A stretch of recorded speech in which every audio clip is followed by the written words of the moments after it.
Praise lord. ఈ మధ్య social media influence బాగా పెరిగిపోయింది కదా. ఇది ఎక్కడ చూసినా సరే మనుషులు ఏం చేసినా దాన్ని సోషల్ మీడియాలో పోస్ట్ చేస్తారు. వాళ్ళు తిన్న దాని గురించి, వాళ్ళు కొన్న బట్టల కోసం, వాళ్ళకున్న ఇళ్ళ కోసం, వాళ్ళకున్న నగల కోసం, లేదంటే వాళ్ళు ఏదో ఒక ఈవెంట్కి వెళ్తే ఆ ఈవెంట్ కోసం. ఇలా మనుషులు తమకు సంబంధించిన ప్రతి దాన్ని సోషల్ మీడియాలో పంచుకుంటారు. ఇలా పంచుకోవడం ఒక ఎత్తు అయితే, ఇంకొంతమంది ఏదైనా పని చేసినప్పుడు దాని నుంచి అటెన్షన్ గ్రాప్ చేయాలని జనాలు అందరూ కూడా మమ్మల్ని చూడాలని చెప్పి వింత వింత విన్యాసాలు చేస్తూ ఉంటారు.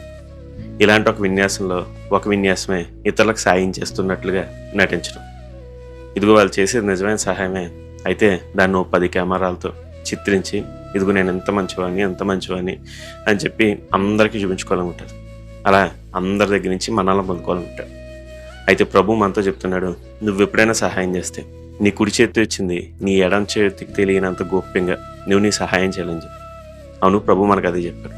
మనం సహాయం చేసేటప్పుడు చాటింపు వేసుకోకర్లేదు, దేవుడు చూస్తున్నాడని చెప్పి దేవుడికి చేస్తున్నట్లుగా చేయాలి.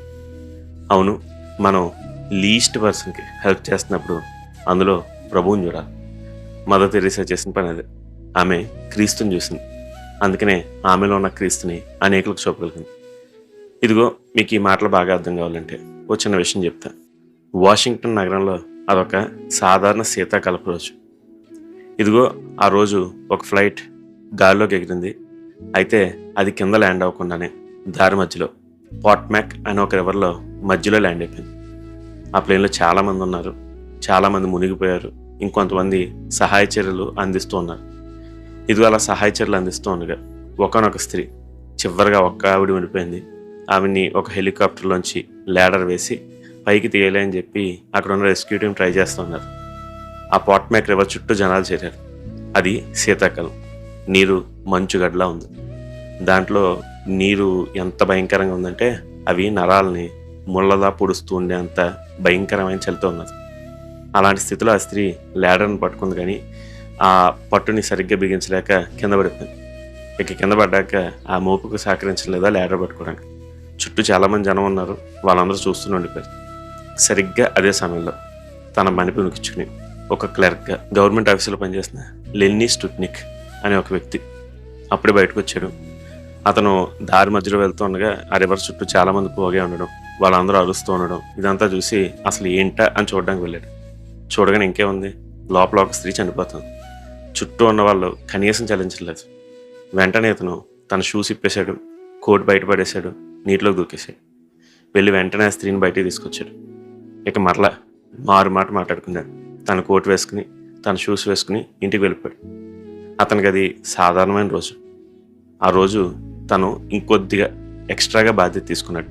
ఒక వ్యక్తి చనిపోతుంటే అలా చూస్తూ ఊరుకోలేక ఆమెను కాపాడి ఇంటికి వచ్చాడు. అతను అనుకున్నాడు, ఇది నా బాధ్యత కనబడి చేశానని చెప్పి. దానికోసం ఏమీ ప్రతిఫలం ఆశించలేదు. కనీసం అక్కడ ఉండి మాట్లాడను కూడా మాట్లాడలేదు. తన పని చేశాడు, వెళ్ళిపోయాడు. అయితే కొన్ని రోజులకి అతనికి ప్రెసిడెంట్ గారి దగ్గర నుంచి కాల్ వచ్చింది. అమెరికా ప్రెసిడెంటే ఆయన పిలిచి సత్కరించారు. ఇదిగో రోజు అమెరికా ప్రెసిడెంట్ చెప్పిన మాట్లాడి తెలిసే, వీళ్ళెన్ని పేరు కోసం ప్రఖ్యాతి కోసం కాదు. ఇతను తన పని ముగించుకుని ఇంటికి వెళ్తూ ఆ స్త్రీ మునిగిపోవడం చూసి బాధ్యతగా నీటిలోకి దూకి ఆమెను రక్షించాడు. అక్కడ చాలామంది ఉన్నారు, కానీ ఎవరో పని చేయలేదు. ఇదిగో దాన్ని బట్టి నిన్ను బట్టి దేశం గర్వపడుతుందని చెప్పారు. చూసారా, అక్కడ ఆయన తన బాధ్యతగా పనిచేశాడు. మనకు కూడా దేవుడు చాలా బాధ్యతలు ఇచ్చాడు. అయితే మనం ఆ బాధ్యతను నిర్వర్తించడానికి మొదట అందరూ చూడాలనుకుంటాం. అయితే ప్రభు అంటున్నాడు, నువ్వు అందరూ చూడాలని కాదు, నేను చూస్తున్నానని చెప్పి ప్రతిఫలం నేను ఇస్తాను అంటున్నాడు. మరి ఈ రోజు నుంచి మీరు ఏదైనా పని చేసేటప్పుడు అందరూ మనుషులు చూడాలని కోరుకుంటున్నారా, ప్రభు చూడాలని కోరుకుంటున్నారా? అయితే జ్ఞాపకం పెట్టుకోండి, ప్రభు మీరు ఏ పని చేస్తున్నా చూస్తారు, మీరు ఎక్కడున్నా చూస్తారు.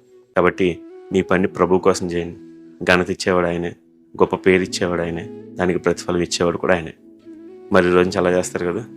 God bless you. Have a blessed day.